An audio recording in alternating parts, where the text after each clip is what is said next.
Hello everyone and welcome to my Lee Aaron album ranking.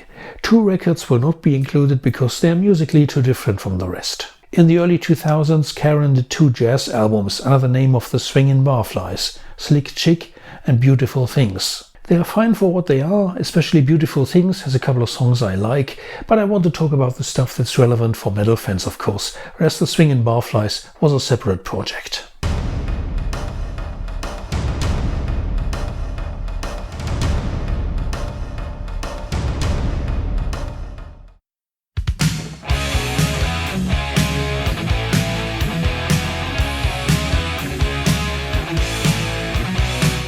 An album from the mid-90s when grunge ruled the charts. Glamorous 80s rock was out of fashion and Lee Aaron tried something alternative, or as Karen herself described it, darker. The music of Two Precious is quietly grooving along. Frankly, it sends me to sleep. Lee Aaron then left rock music altogether, started a blues project and wouldn't return to heavy music until 20 years later.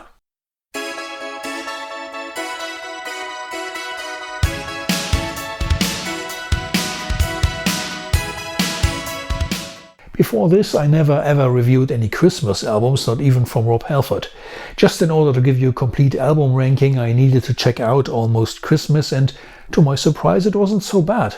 They collected a bunch of simple 3-minute tunes, from a cappella to full band, from ballads to rockers, and it's okay for that kind of thing.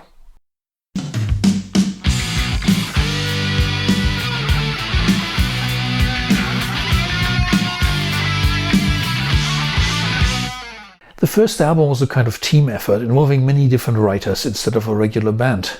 Lee put it like this. So a lot of the stuff was handed to me, here sing this, and I collaborated on a couple of the tunes, but there really wasn't a lot of myself in the album. There are some great songs like Under Your Spell or Night Riders, along with some rather embarrassing stuff like I Like My Rock Hard. Karen is sometimes overdoing the screams, not so secure in the handling of her voice yet. Along with a raw production, it was acceptable for the beginning, but far from later releases.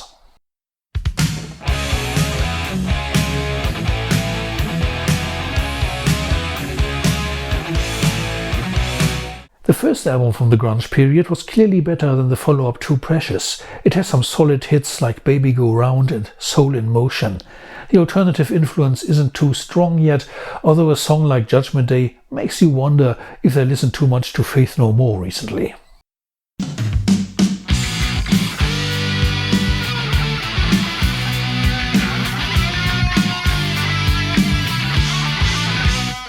Written and recorded in rather short time to make it a more spontaneous record.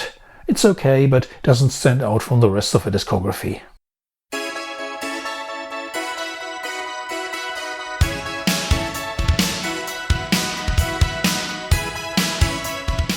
The fourth studio album had a great single, Only Human, a strong opener power line, but also a lot of her softest material like Empty Heart or If This Is Love. Overproduced with a wagon load of kitschy keyboards, it became a disappointment after the much heavier predecessors.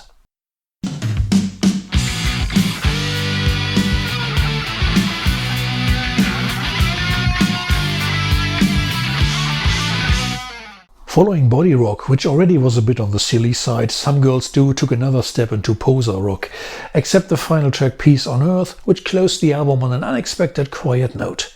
The last album from the classic Lee Aaron period.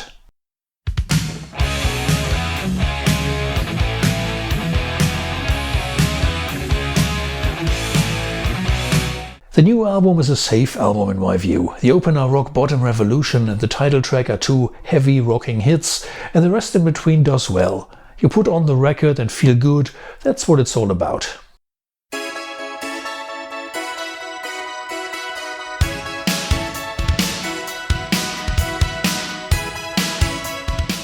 "25 years after Some Girls Do, Fire and Gasoline marked Lee Aaron's return to hard rock. In opposite to several other albums, it consists entirely of material written by Lee herself with guitarist Sean Kelly.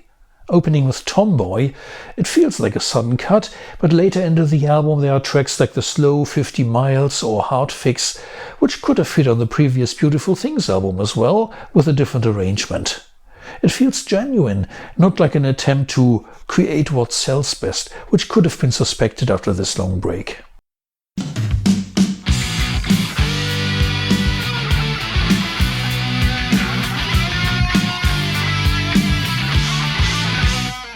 A mixture of new songs with several covers. In opposite to the first Lee Aaron album, where the external influences were making the listening experience uneven, the covers contribute here to have an entertaining musical variety while still fitting in. Nothing feels like it doesn't belong here, you know?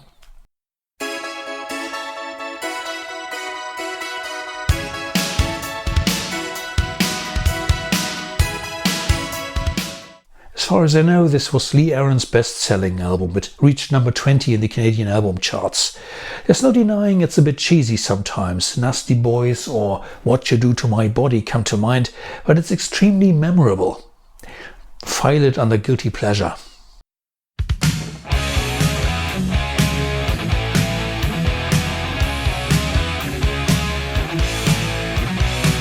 This album had a great video for the title song. That's 1980s for you.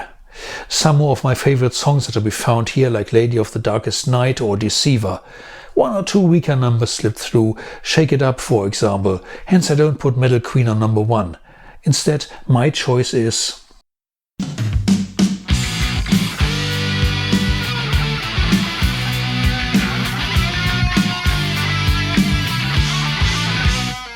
By the time of this third album, the songwriting team Lee Aaron, John Albany worked fine to produce this masterpiece of heavy rock.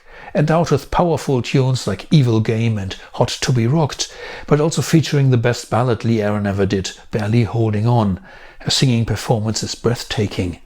The single taken off this album was also available as a picture disc to Hold, Fondle and Touch. Life is good. Thanks for watching.